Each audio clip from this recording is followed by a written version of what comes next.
அஜு நாங்க உங்க மேட்ச் பாக்குறோம், நீங்க சூப்பரா பண்ணிட்டீங்க, ஃப்ரீயா இருக்கும்போது ஒரு நாள் வீட்டுல வாங்க. ஓகே താങ്ക്യൂ சொல்லிட்டேன். ഞാൻ ഇപ്പോഴും ഫ്രീ ആണ്, നാളെ ഫ്രീ.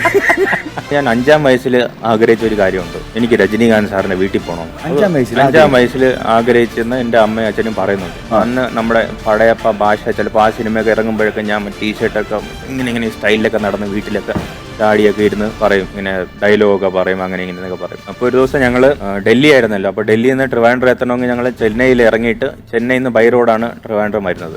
അപ്പം ഞാൻ ഭയങ്കര ചെറുപ്പമായിരുന്നതാണ്, അമ്മയും അച്ഛനും പറയുന്ന കഥയാണ്, പക്ഷെ എനിക്ക് ചെറിയ ഓർമ്മ ഉണ്ട്. ഞങ്ങളിങ്ങനെ ബൈ റോഡ് പോയിക്കൊണ്ടിരിക്കുമ്പോൾ ഞാൻ അമ്മയോട് ചോദിച്ചു, അമ്മ ഇത് ഏത് സ്ഥലം? മോനെ ഇത് ചെന്നൈ.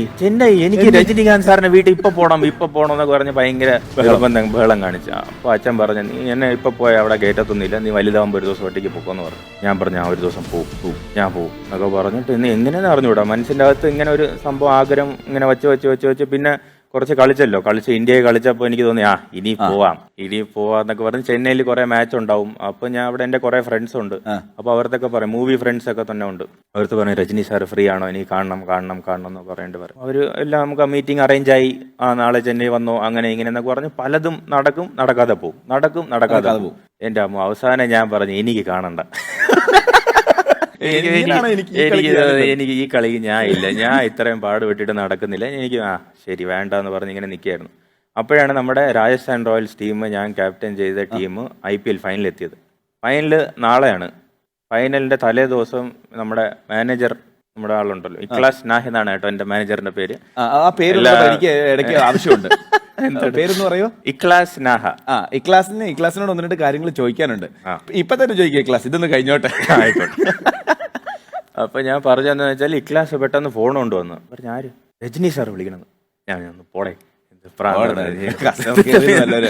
ഞാൻ പറഞ്ഞേ ആണാ, രജനി സാർ ഫോണിൽ ഇരിക്കണം. ഇപ്പൊ രജനീകാന്ത് സാർ ഫോണില്, அஜு நாங்க உங்க மேட்ச் பாக்குறோம், நீங்க சூப்பரா பண்றீங்க, ரொம்ப ഇഷ്ടം അങ്ങനെയല്ല சொல்லிட்டு അവരുടെ മക്കളെല്ലാവരും രാജസ്ഥാൻ റോയൽസിന്റെ ഫാൻസ് ആയിരുന്നു. അപ്പൊ അവർക്ക് എന്റെ കളിയൊക്കെ ഭയങ്കര ഇഷ്ടമാണെന്ന് പറഞ്ഞ് പുള്ളി ഡയറക്റ്റ് ആയിട്ട് ഇങ്ങോട്ട് ഫോൺ വിളിച്ച് അങ്ങ് പറഞ്ഞു. ഞാൻ ഒന്നും പറയാൻ പറ്റണ്ടേ, സാർ ആമാ സാർ ഫ്രീ ആയിരിക്കുമ്പോൾ ഒരു നാൾ വീട്ടിൽ വാങ്ങ. ഓക്കെ താങ്ക്യൂ சொல்லிட்டு ഞാൻ ഇപ്പോഴും ഫ്രീ ആണ്, നാളെ ഫ്രീ. അപ്പൊ അങ്ങനെയാണ് ആ സംഭവം നടന്നത്. അപ്പൊ അത് അവിടെ ഫൈനല് അത് കഴിഞ്ഞ് നമ്മള് കുറച്ച് മാസങ്ങളായപ്പോ അവരുടെ മാനേജർ കണക്ട് ചെയ്ത്, പുള്ളി നാളെ വൈകിട്ട് 4 മണിക്ക് ഫ്രീ ആണെന്നൊക്കെ പറഞ്ഞു. ഞാനും മാനേജറും പറഞ്ഞ് നേരെ ചെന്നൈ പോയി കണ്ട് തിരിച്ച് അടുത്ത ഫ്ലൈറ്റ് തിരിച്ചു വന്നു. കാണുന്ന സമയത്ത് പുള്ളി അതൊക്കെ തന്നെ സിനിമയെ കാണുന്ന ഒരു വൈബൊക്കെ തന്നെ, നടത്തമൊക്കെ ഭയങ്കര സ്പീഡിലൊക്കെ നടന്നു വന്നു, മറ്റേ നല്ല ചിരിയും. MS ധോണിയൊക്കെ എങ്ങനെയാണ് അടുത്തൊക്കെ പോകുമ്പോ ഒരു വൈബ് കാണും. അതേപോലെ ഒരു വൈബ് ഉണ്ടായിരുന്നു രജനി സാറിനെ നേരിട്ട് കണ്ടപ്പോൾ ഞാൻ ഈ കഥയൊക്കെ പറഞ്ഞു. 5ാം ക്ലാസ് മുതലുള്ള കഥ ഞാൻ ഫുള്ള് കഥയൊക്കെ പറഞ്ഞു. ഞാൻ പറഞ്ഞു, സാർ നമ്മള് ആകെ കിട്ടുന്ന 15-20 മിനിറ്റ് ആയിരിക്കും. അപ്പൊ പുള്ളി ഇങ്ങനെ ഇരിക്കുക, ഞാൻ എന്റെ അടുത്ത് എന്ത് സംസാരിക്കാം എന്നൊക്കെ പറഞ്ഞു കഴിഞ്ഞ് ഞാൻ പറഞ്ഞു, സാർ എനിക്ക് കുറച്ച് പറയാനുണ്ട്. പിന്നെ ഈ കഥ അങ്ങ് പറഞ്ഞു കുറച്ച് കാര്യങ്ങൾ.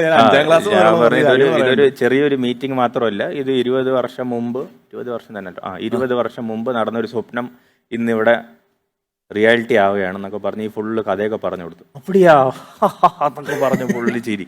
അപ്പോൾ പുള്ളിയുടെ വൈഫൊക്കെ വരുമ്പോൾ പുള്ളി വൈഫിന് പറഞ്ഞു കൊടുക്കുന്നത്, തെരിയുമാ സഞ്ജു ചിന്ന വയസ്സിൽ ഇത് അപ്പ കിട്ട சொன்ன അപ്പ சொன்னாரு നീ തനിയാ ഒരു നാളിൽ പോയി പാത്താ പോതും, അത് എനിക്ക് നടക്കുന്നത് അങ്ങനെ ഇങ്ങനെ എന്നൊക്കെ പറഞ്ഞ പുള്ളി എനിക്കാണെങ്കിൽ അയ്യോ എന്നൊക്കെ പറഞ്ഞ് ഭയങ്കര സന്തോഷമായി.